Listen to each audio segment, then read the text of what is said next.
transmitiendo desde la Ciudad de México. Urus Radio, una estación para compartir.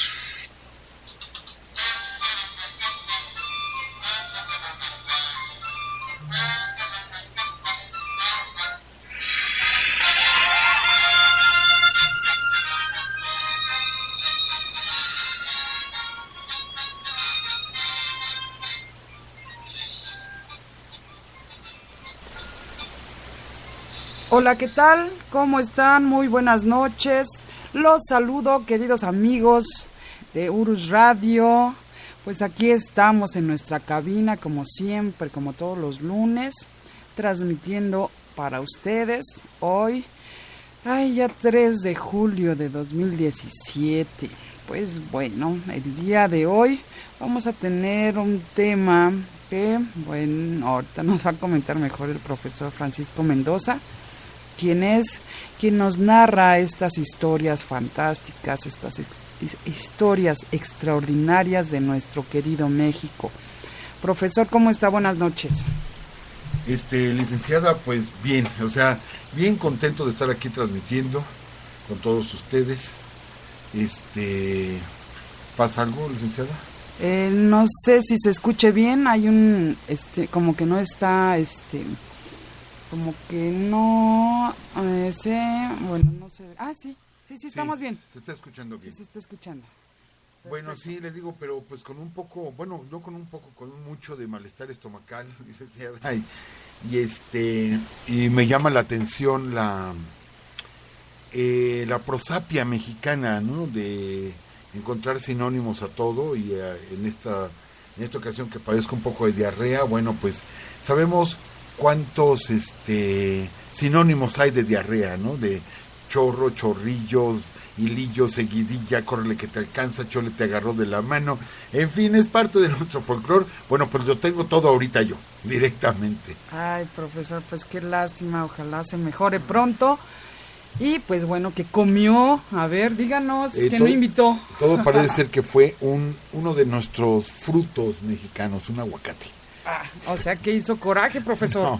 No, para nada, pero creo que estaba ya un poquito pasado y bueno, eso me enfermó, pero estamos aquí con el gusto de todos los lunes de estar transmitiendo, y hoy con un tema muy especial, porque vamos a hablar de un personaje del que casi no se habla, casi no se conoce nada de él, y que bueno, fue parte fundamental en el siglo XIX, el general Juan José Vaz. Vamos a platicar de él. Hay unas historias fabulosas del general Juan José Vaz. Aquí en la Ciudad de México, cerca del barrio de la Merced, hay una plaza que lleva su nombre, y en Guadalajara, él es nativo de Jalisco, de Guadalajara, hay una calle con su nombre, y aquí en la plaza que lleva su nombre también se le conoce como la Plaza de la Aguilita, porque ahí cerca de la Merced, a 2 calles de la Merced, del mercado de la Merced, hay una pequeña estatua o un pequeño monumento, porque se afirma que ese fue el lugar preciso donde los aztecas vieron este símbolo y dieron fin a su peregrinación.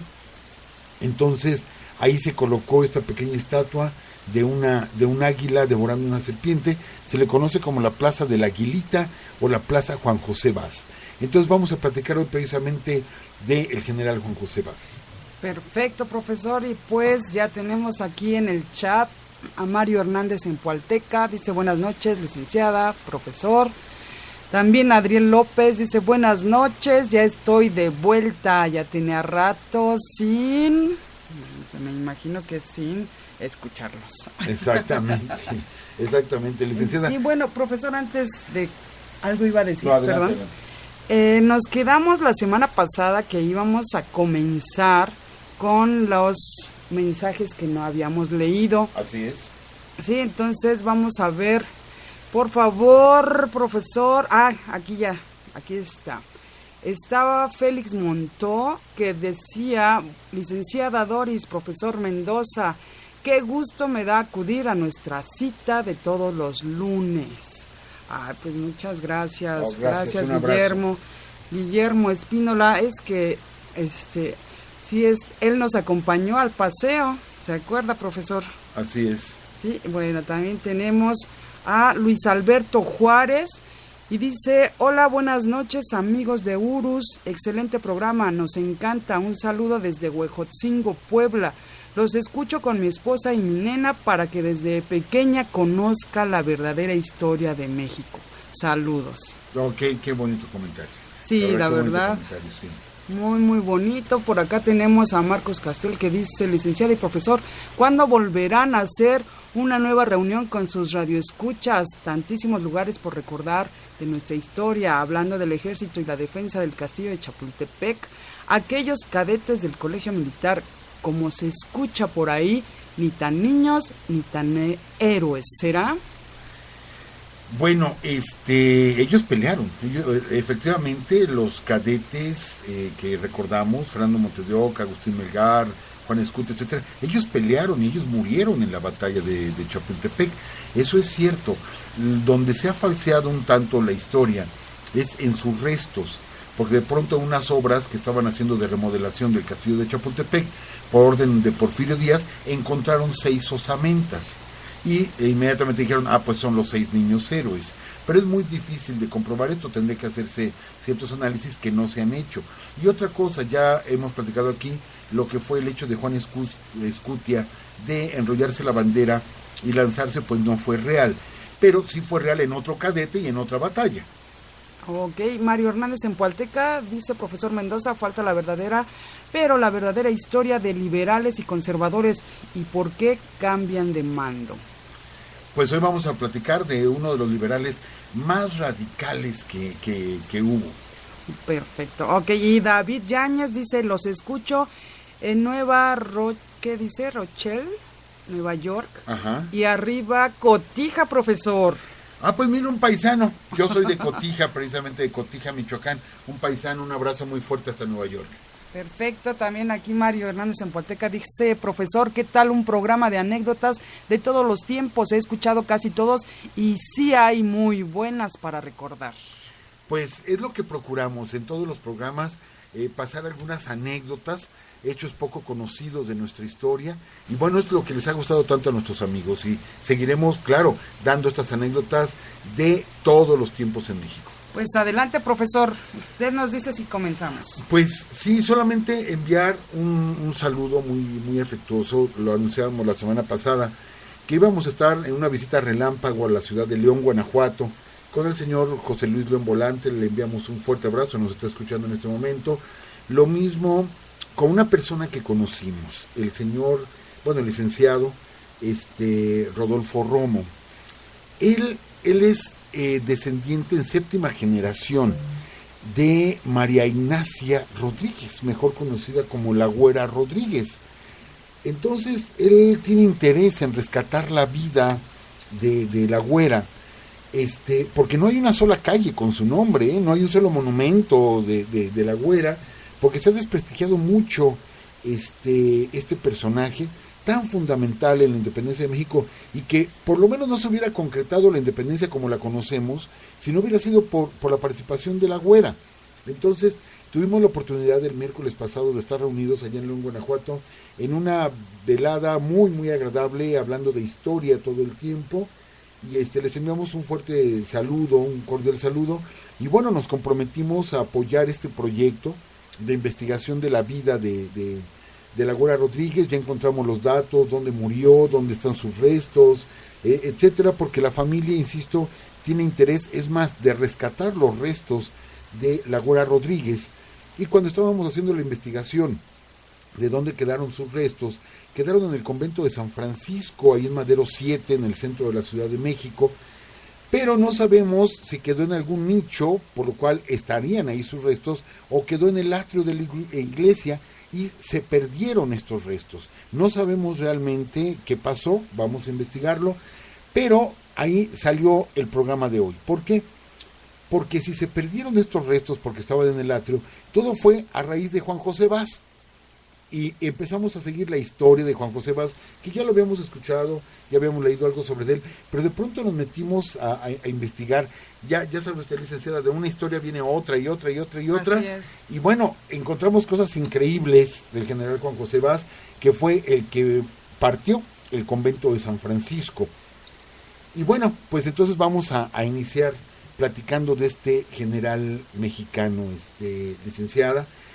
Adelante, profesor. Y bueno, como decíamos, él nace en Jalisco, en Guadalajara, en el año de 1820. Y aquí empiezan las anécdotas. Su padre se llamaba Diego Vaz y muere en 1821, un año después del nacimiento de Juan José. Pero cosa curiosa, su padre fue la primera persona enterrada en el Panteón de San Fernando. ¿Sí? Es el padre del general y él es el primero que entierran en el Panteón de San Fernando. Y cosa curiosa, años después, cuando muere Benito Juárez, queda la tumba de Juárez pegada a la tumba de Diego Vaz. ¿Sí? Y ahorita vamos a ver por qué es interesante esta situación. Juan José pelea, o sea, desde los 18 años, acuérdense, nace en 1820 y pelea, ¿sí? Se da de alta como voluntario en el ejército para ir a enfrentar la primera intervención francesa en México en 1838, que conocemos como la Guerra de los Pasteles. O sea, él ya tenía esa vocación militar y ese patriotismo, él se da de alta, va y pelea la Guerra de los Pasteles. Y posteriormente, y aquí es donde empieza la parte truculenta de la vida de Juan José Vaz, empieza la parte truculenta, ¿por qué? Porque en 1846 él tenía 26 años de edad, 26 años de edad, ¿sí? Él es nombrado gobernador de la Ciudad de México. Recordemos que en 1846 comienza la guerra contra los norteamericanos, ¿sí? Entonces, él queda como gobernador de la Ciudad de México. Santana deja la presidencia del país y se va a pelear contra los americanos, ¿sí? de Taylor, se va a pelear al norte. Él ya llega tarde para la batalla de Monterrey, pero pelea con los norteamericanos en la Angostura. Ok. Cuando Santana se va hacia el norte, deja a Valentín Gómez Farías, ¿sí? como presidente interino de México. Es quien nombra a Juan José Vaz como presidente interino, lo nombra gobernador de la Ciudad de México, y Valentín Gómez Farías es el encargado de pedirle al clero, ¿sí? un préstamo, aplicando las leyes de desamortización de los bienes del clero, un préstamo al clero de 15 millones de pesos para poder armar un ejército, ya que se habían recibido noticias de que los norteamericanos nos estaban ya invadiendo en Veracruz y en Tuxpan.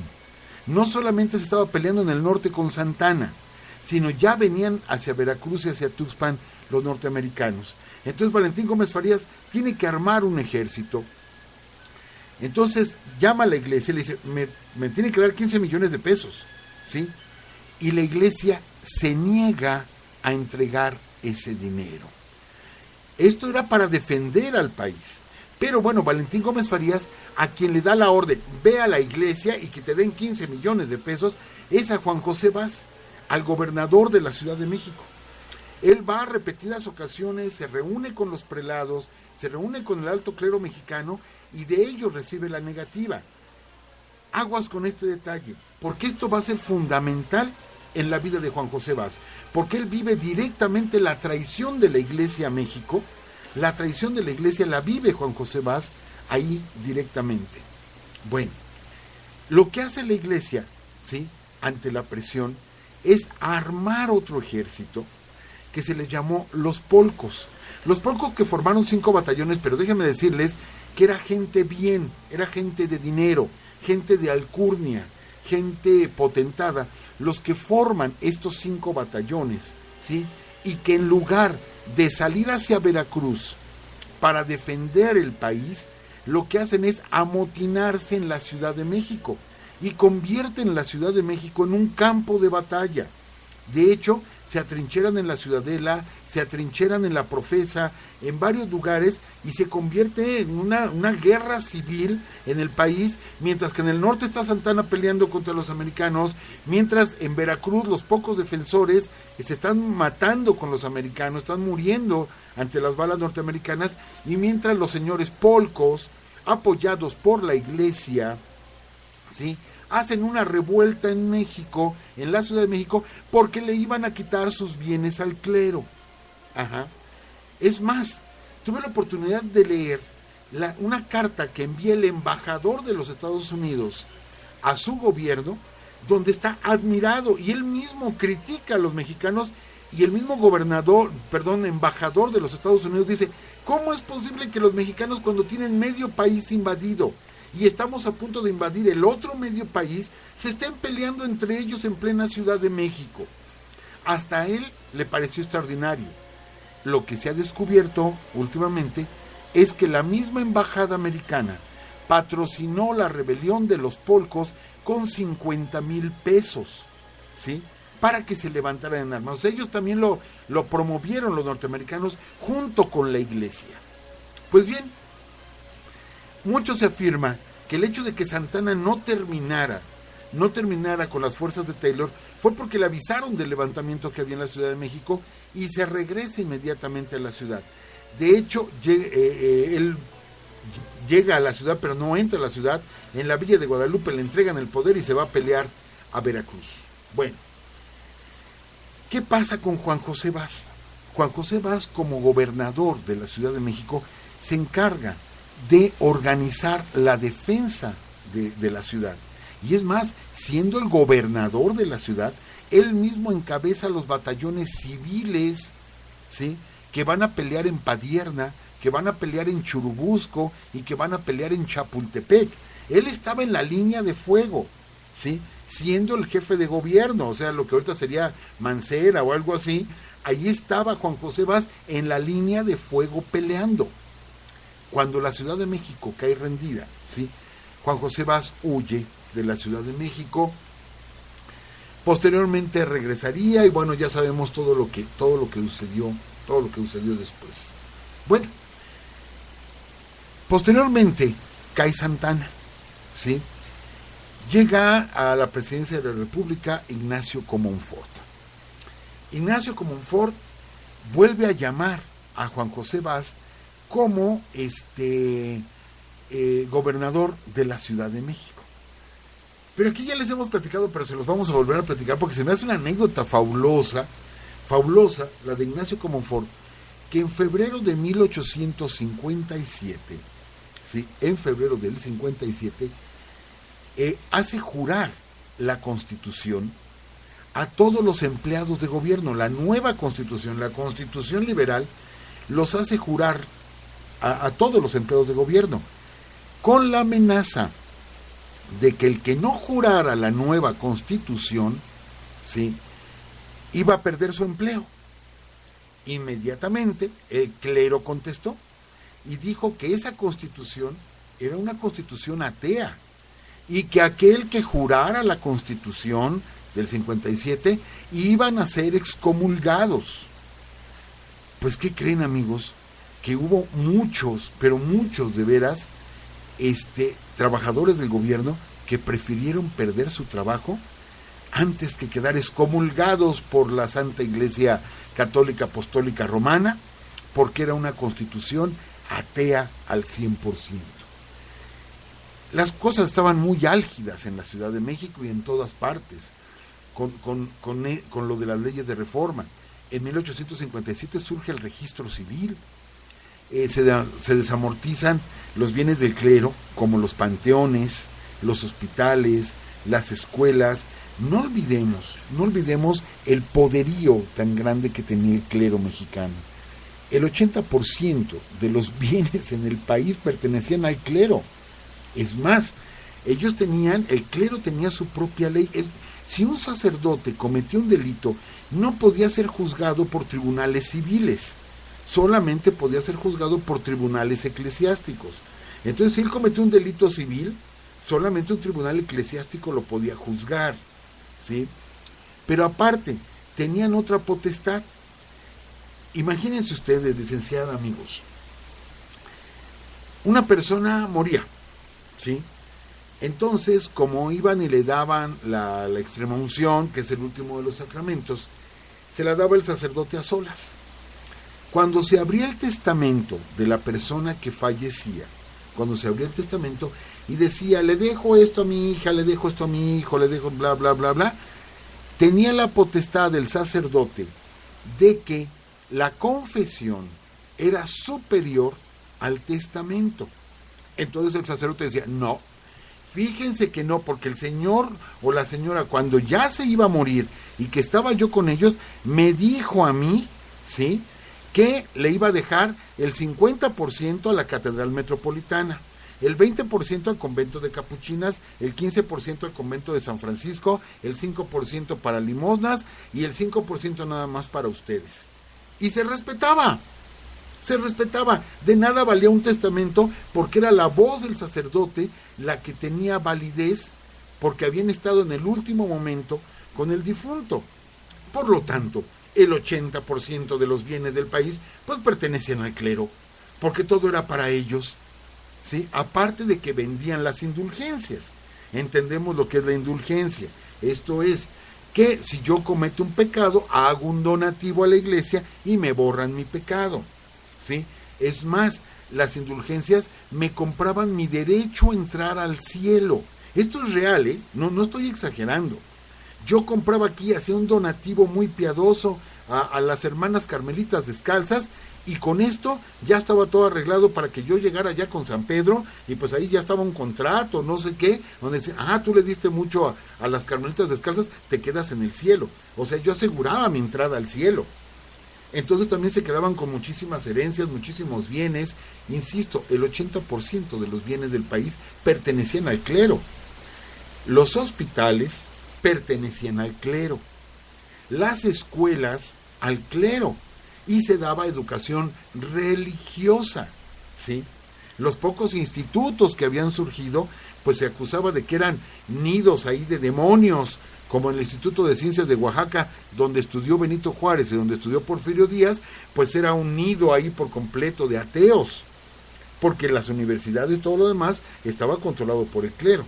Los panteones, ya hemos platicado aquí la anécdota de Melchor Ocampo, cuando él, allá estando en Marabatío, ve a la salida de la iglesia cuando llega un indígena, llega con su hijo envuelto en un petate, y le dice al padre que lo quiere enterrar en el atrio de la iglesia, y el padre le dice, te cuesta tantos reales, y el pobre indígena le dice, no tengo dinero, y le contesta el padre, entonces sálalo y trágatelo, ¿sí? Si no tienes dinero no lo puedo enterrar aquí. Esto llevó a Melchor Ocampo a ser todo un liberal, porque así se manejaba, era un gran negocio, ¿sí? Era un gran negocio. Entonces, 1857 llegan las leyes de reforma y se imponen las leyes de reforma, y agarra como Ford y dice, el que no jure la Constitución del 57 pierde su trabajo, y dice la iglesia, el que la jure, ¿sí?, lo excomulgo y lo mando al infierno. Y muchos se la creyeron. Pero aquí viene uno de los hechos más famosos de Juan José Vaz. Estamos hablando de abril de 1857. La Constitución se impone en febrero. Estamos hablando de abril, 2 meses después estaba el pleito, pero en su pleno apogeo. Y era costumbre de que las festividades de Semana Santa, ¿sí?, hacía acto de presencia el presidente de la República el Jueves Santo en la catedral.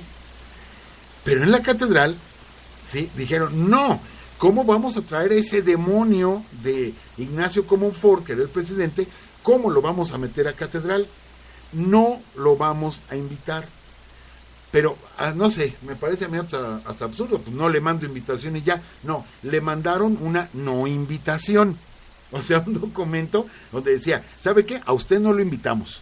Ahora sí que lo cortamos por elemento gacho. A usted no lo invitamos. Hasta le enviaron el documento. Entonces, Comonfort se sintió ofendido, pero también no se iba a ir a meter a la iglesia, ¿sí? Pero había un acto solemne, simbólico, donde cada año que se apersonaba el presidente de la República, le entregaban simbólicamente las llaves de la catedral, ¿sí? Como diciendo, nos sometemos al gobierno, ¿sí? Entonces agarra como está bien, no me invitan, no voy, pero voy a mandar a alguien por las llaves de la catedral, ¿sí? Y otra vez, ¿quién creen que va? A ver, Juan José Vaz, tú eres el gobernador de la Ciudad de México, te me vas a catedral y que te entreguen las llaves. Todo esto en un carácter simbólico. Pero estamos hablando de un Jueves Santo, o sea, donde ya hay mucha actividad, mucho movimiento. No es como ahorita que los días santos en Ciudad de México no hay nadie, en las grandes ciudades no hay nadie, todo el mundo anda de paseo. No, allá todo el mundo estaba en festejo. Entonces va Juan José Vaz, va en su caballo. Fíjense, aquí hay dos historias, ¿eh? Yo he leído las dos partes, la parte liberal y la parte conservadora. Dice la parte liberal que llega Juan José Vaz y que pide entrar, ¿sí? Pide entrar a la catedral, arriba de su caballo. Ajá. Y que le dicen que no, que él no puede pasar. Manda a otro mensajero que me dejen pasar, ¿sí? Vengo en representación del presidente de la República. Y le dicen, no, usted no puede pasar. Entonces, Juan José Vaz lanza su caballo contra la reja de la catedral y se mete al atrio. Y ahí se arma el gran escándalo porque el pueblo se amotina. Cuando ven que está profanando la iglesia, no se mete a la catedral, no se mete, pero profana la iglesia, ¿sí? El pueblo se alborota, hay algunos disparos al aire. Juan José Vaz después castigaría a los soldados que dispararon al aire y se retira de la catedral. Bueno, esta es la historia liberal. Ahora ahí les va la historia conservadora, ¿sí? Que sabemos que los conservadores también son buenísimos para inventar historias. Una de las peores patrañas que han dicho la iglesia es que cuando la guerra cristera, el gobierno cerró los templos, cuando eso es total y absolutamente falso. El gobierno no cerró los templos en la guerra cristera. Fue una orden de la iglesia cerrar los templos para levantar en armas a la gente. Y eso es histórico. Pero mucha gente todavía cree en esa mentira, ¿no? Entonces, ahí va la parte conservadora. Dice que Juan José Vaz llegó a pie y que en la reja le dijeron que no podía pasar. Entonces, se fue enojado, regresó a caballo, ¿sí? Y dijeron, ¿sabes qué? Voy a entrar. Y que le volvieron a decir, no entras. Entonces, que con el caballo y la presión de su gente, de los soldados que lo acompañaban, se metió a fuerza al atrio y después empujó las puertas de la catedral y se metió a la catedral metropolitana, y que todos los que estaban adentro se protegieron en el coro de la catedral metropolitana, pero que se metió a caballo hasta la catedral y que tomó las llaves de la catedral y se salió. Que entonces la gente se amotinó, empezó a gritarle, ¿sí? Y que lo que hizo Juan José Vaz fue sacar los cañones de Palacio Nacional para derrumbar la catedral a cañonazos, ¿sí? O sea, ya nos cambiaron la historia. Totalmente. Ya nos la cambiaron. Pero bueno, lo que se dice mucho, pero ahorita olvidé el nombre del historiador que platica mucho de Juan José Vaz. Se me fue el nombre por completo, una disculpa. Cosa curiosa, este hombre que platica todo lo de Juan José Vaz es uno de los hombres que fue en comisión a traer a Maximiliano. Fue de los que estuvo en Miramar a ofrecerle el trono de México a Maximiliano, junto con Almonte, etcétera, etcétera.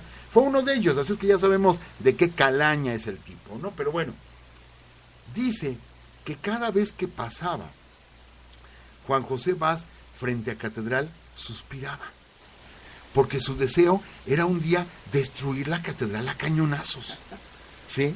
Destruirla. Y pues no se le hizo destruir la catedral, pero esto se le conoce en la historia como la batalla del Jueves Santo, donde supuestamente, le digo, hay dos versiones. Los liberales dicen, no es cierto, no se metió, y ya después se metió a Palacio Nacional, y los conservadores dicen, sí, se metió y sacó las llaves, etcétera, etcétera, etcétera. Pero ahí les va, no acaba aquí la vida de Juan José Vaz. Poco después agarra Comonfort y dice que es necesario, ¿sí?, hacer obras de beneficio público, ¿sí?, para la Ciudad de México, y que con esto permite la demolición de predios, ¿sí?, que no sirvan para poder arreglar la ciudad. ¿Y a quién creen que le dice? A Juan José Vaz. A ver, mi general, ¿me acomoda usted la Ciudad de México? No, pues no lo hubieran dicho. De por sí él sabía, él había ido a pedir dinero cuando la rebelión de los Polcos, para defender al país, él había ido a pedir dinero. No le habían permitido la entrada a Catedral Metropolitana. No, hombre, cuando le dijeron, puedes modificar los predios que haya, el señor, ¿cómo les platico?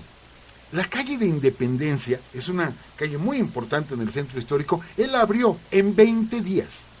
En 20 días partió el convento de San Francisco, ¿sí?, y agarró y abrió toda la calle de Independencia.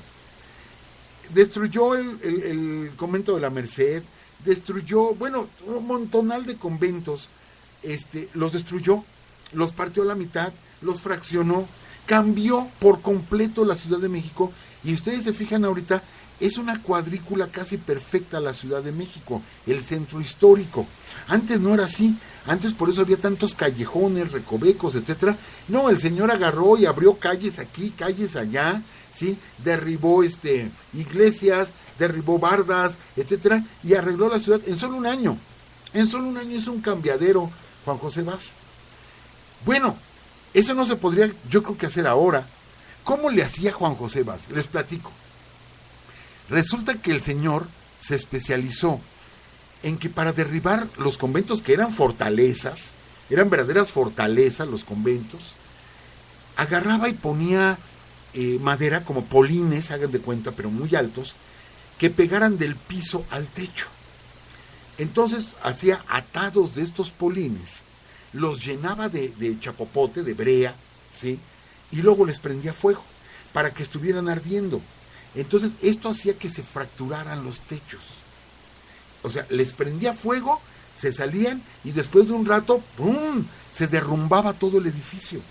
Y se hizo especialista en derrumbar edificios aquí en la Ciudad de México. Pero bueno, ahí les va otra anécdota de Juan José Vaz. Juan José Vaz, en la época de Juárez, vuelve a ser nombrado gobernador de la Ciudad de México. Él fue 5 veces gobernador de la Ciudad de México. Lo vuelven a nombrar. Pero sabemos que nos llega la intervención francesa, ¿sí? Llegan los franceses, llega Maximiliano, llega Carlota, y Juan José Vaz se alista bajo las órdenes de Porfirio Díaz. Y a Juan José Vaz le tocan pelear en la batalla del 2 de abril y le toca pelear en la batalla contra el traidor Leonardo Márquez, de la toma de la Ciudad de México. Recordemos que Leonardo Márquez había salido supuestamente a traer fuerzas de la Ciudad de México para ir a rescatar al emperador, etcétera, y la verdad que nada más hizo ojo de hormiga Leonardo Márquez. Sí, no llegó hasta Puebla, hubo un enfrentamiento en Ciudad de México con las fuerzas de Díaz, sale huyendo a Toluca, lo vuelven a derrotar y de ahí se pierde, se hace ojo de hormiga hasta que aparece tiempo después en La Habana. Pues bien, Vaz y Porfirio Díaz son los héroes de esas batallas. Bueno, Benito Juárez, después de la derrota de Maximiliano allá en Querétaro, Benito Juárez viene a la Ciudad de México. Y los que le entregan la Ciudad de México, ¿sí?, a Benito Juárez, acá por Coacalco, es por donde entra Benito, es el general Vaz y el general Díaz. Y los dos esperan, ¿sí?, que los suba a su carruaje. Le entregan la Ciudad de México y y Benito Juárez se sigue de frente, ¿sí? O sea, bueno, los escucha y se sigue y no los invita a subir al carruaje. No, Porfirio Díaz se sintió ofendidísimo y sabemos que no se iba a reconciliar con Juárez. De ahí él se iba a alborotar y bueno, ya sabemos esa parte de la historia. Y si no, después la platicamos con gusto. Pero Vaz vuelve a quedar como jefe de gobierno, como gobernador de la Ciudad de México. Bueno, 1867 muere Maximiliano. Ya hemos platicado aquí la historia de que el doctor Licea, el famoso doctor Licea, hace el embalsamamiento del cuerpo de Maximiliano.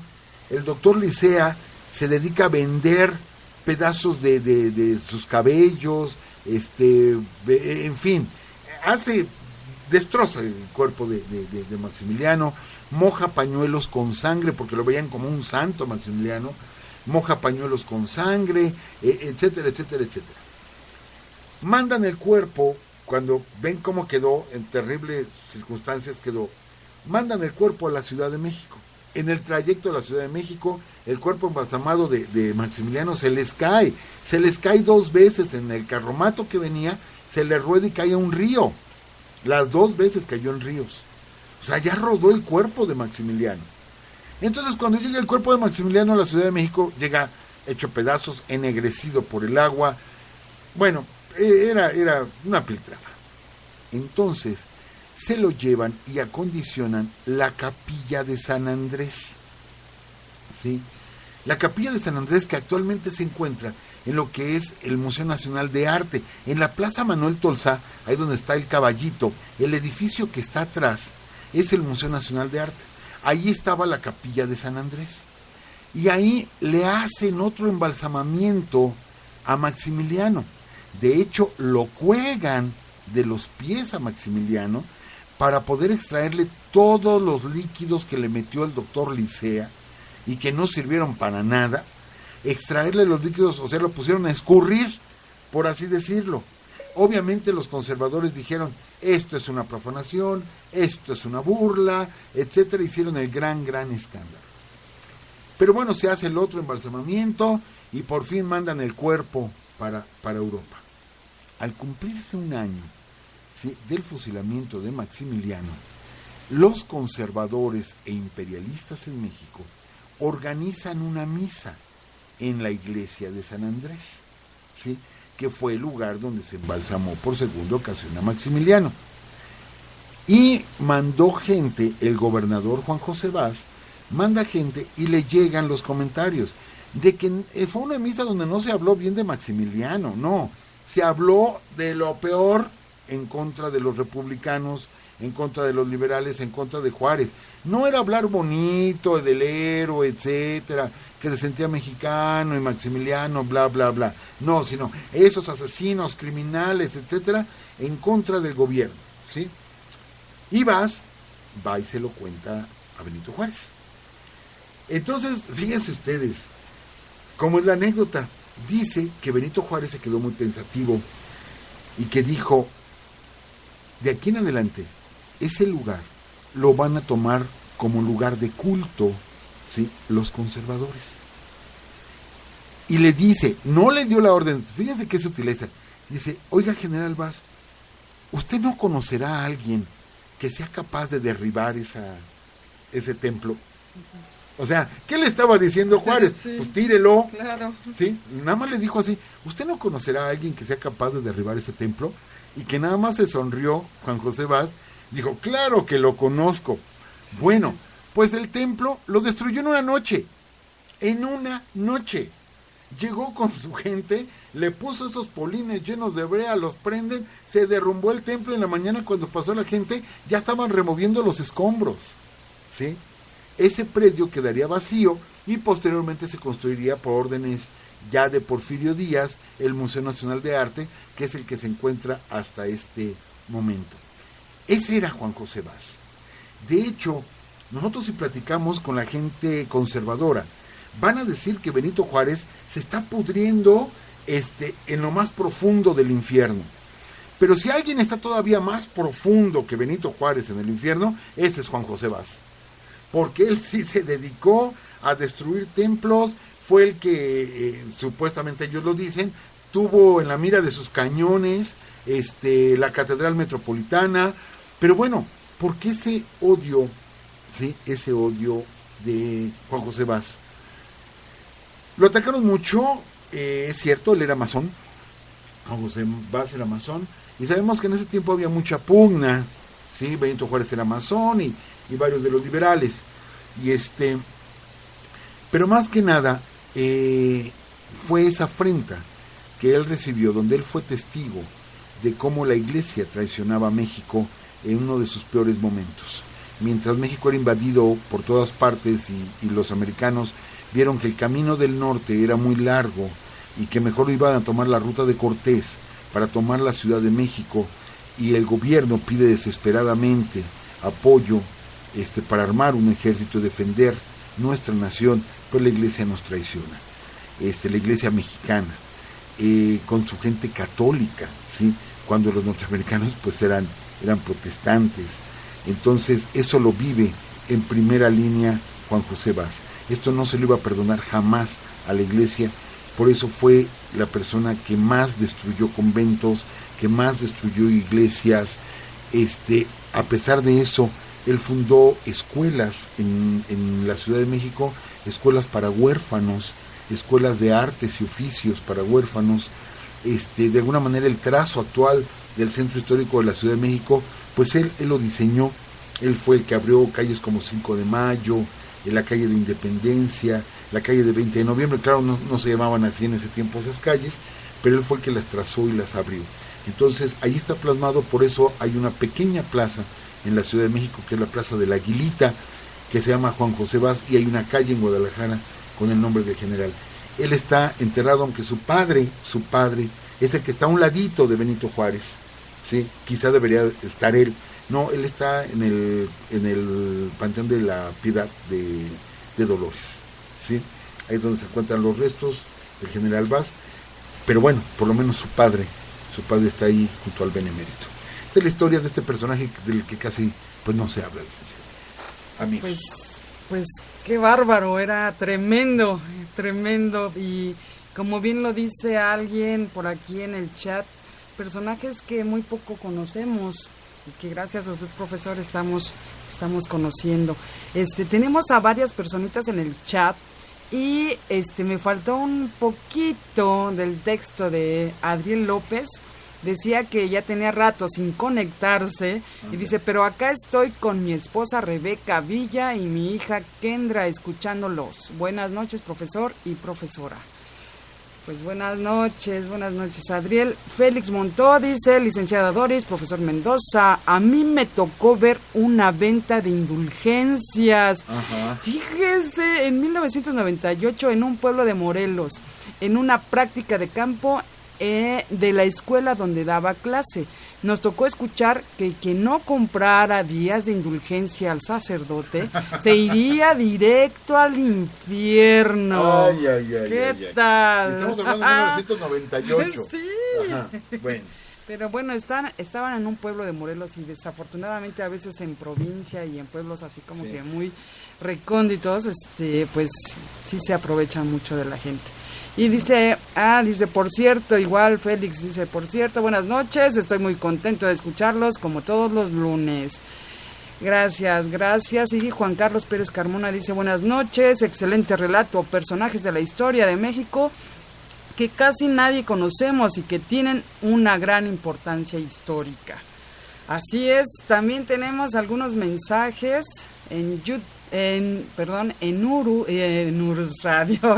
Perdón. Dígame, profesor. Rápido, nos llega un saludo de nuestro amigo Cristóbal.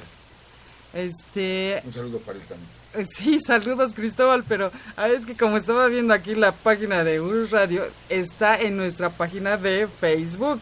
Ya. Es Filemón Santiago, que bueno, él nos está escribiendo de Oaxaca y pues ya leyó nuestro mensaje.